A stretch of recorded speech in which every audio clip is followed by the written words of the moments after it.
one of the fastest elevator in the world? I-share ko ang experience ko sa inyo. Hello mga ka-travel! This is part 7 of our Taiwan trip. Pupunta nga tayo dito sa Taipei 101. Mark and I decided to take a bus na lang going to Taipei 101 para na din may pa-sightseeing around Taipei. Since mostly nga ng mga gala namin ay nag-MRT kami, ay hindi talaga namin nakikita ang labas. Subway kasi yung kanilang MRT dito. Pagbaba nga namin ay naglakad lang kami siguro mga 300 to 400 meters bago kami nakarating sa mismong Taipei 101. Habang papalapit nga kami sa building, hindi ko talaga maiwasan ma-excite kasi dati lang sa libro and sa internet images ko lang naman to nakikita, pero ngayon ay mapupuntahan na namin to personally. Nag-avail na nga lang kami ni Mark sa Klook ng ticket, that is the entrance fee for Taipei Observatory, para hindi na din kami pumila sa ticketing booth. Pagpunta nyo pala dito ay magte-take pa kayo ng elevator going to 5th floor. Andun din kasi ang entrance talaga and yung elevator paakyat sa observatory. So hindi naman kayo masyadong maliligaw kung marunong kayo magbasa kasi napakadaming mga signage kung saan kayo talagang pupunta going to the observatory. So ayun na nga, dito na nga kami. We save time na din kasi hindi na kami talaga pumila sa ticketing booth at dumiretso na kami sa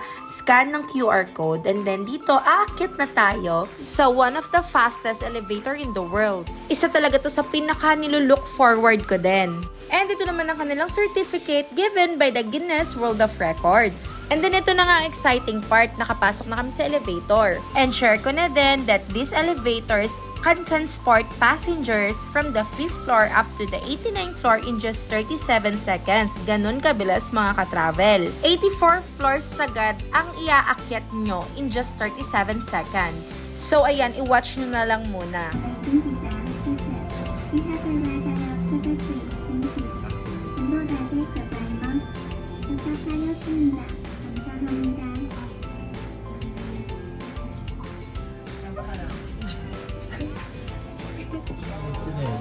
So ayun, nandito na nga tayo sa 89th floor, which is yung kanilang observatory deck.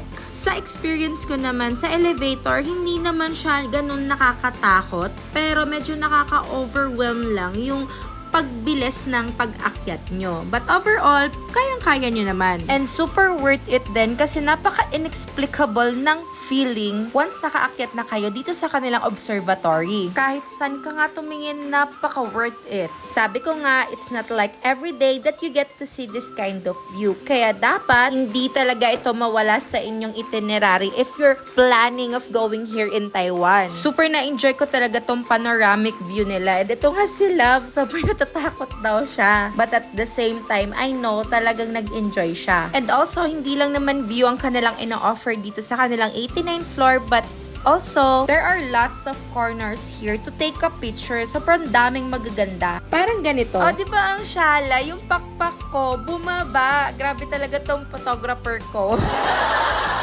And ayun nga, hindi ko na rin na-videohan yung ibang mga pag-gimmick nila where you can take pictures nga. But also, meron din silang ganito. Pa-photo booth nila where you can get the hard copy of your photos in just a sec.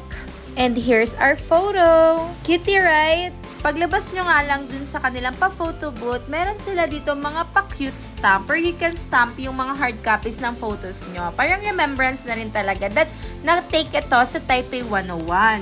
Ang cute kasi lahat ng stamp kaya hindi ko alam kung ano talagang pwedeng ilagay dyan. Pero ayan na nga, 4 stamps lang. And by this time, paakyat naman kami sa 91st floor, which is nandun yung kanilang outdoor viewing platform. Parang mga bohemian style yung nandoon. Outdoor moon viewing area nga kung tawagin. And hindi na rin kami masyadong nagtagal doon kasi mas na-enjoy namin yung view pag nandoon ka sa 89th floor. Kaya medyo nag-video lang ako dyan ng konti. Pagbaba nga din, medyo may madadaanan lang kayo ditong parang pa-museum style nila. Wherein, makikita ninyo doon yung mga history kung paano nabuo itong Taipei 101 and everything, etc. Meron nga din silang pa-fireworks dito every New Year and ito naman yung model ng kanilang building. Grabe, this experience was really worth it. I was really amazed, lalo na dun sa kanilang fast elevators. OA na kung OA, pero the views here from the top are just to die for. And I highly suggest niya mga ka-travel that you book during sunset going sa paggabi kasi I bet the sunset and the city lights would look really nice on top of Taipei 101. So, habang pinapanood nyo nga dyan ng aking pa-timelapse, ay mag-share lang ako ng konting trivia. Did you know, noong 2004, which is yung completion ng construction nito, Taipei 101, ito ang pinaka-tallest building in the world.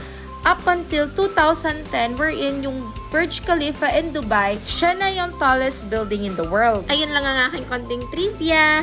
Pagbaba nga namin dun sa 89th floor, namasyal-masyal lang kami, and then we found out that they have a food court here sa baba wherein they offer different cuisine in the world. And nag-decide na din kami na dito na lang mag-dinner. Sa dami nga ng choices, na-overwhelm kami kung anong kakainin namin. Parang ang sarap itry lahat, pero hindi lang talaga kaya ng budget. And here's our dinner. Nasa $500 din yata yan. And ayun na nga, that ends our part 7. Stay tuned po ulit for part 8. Sorry po talaga kung medyo natatagalan ng aking pag-upload. Medyo na busy lang po talaga. And I'll try my best to upload more. Thank you for supporting and thank you for watching. Bye!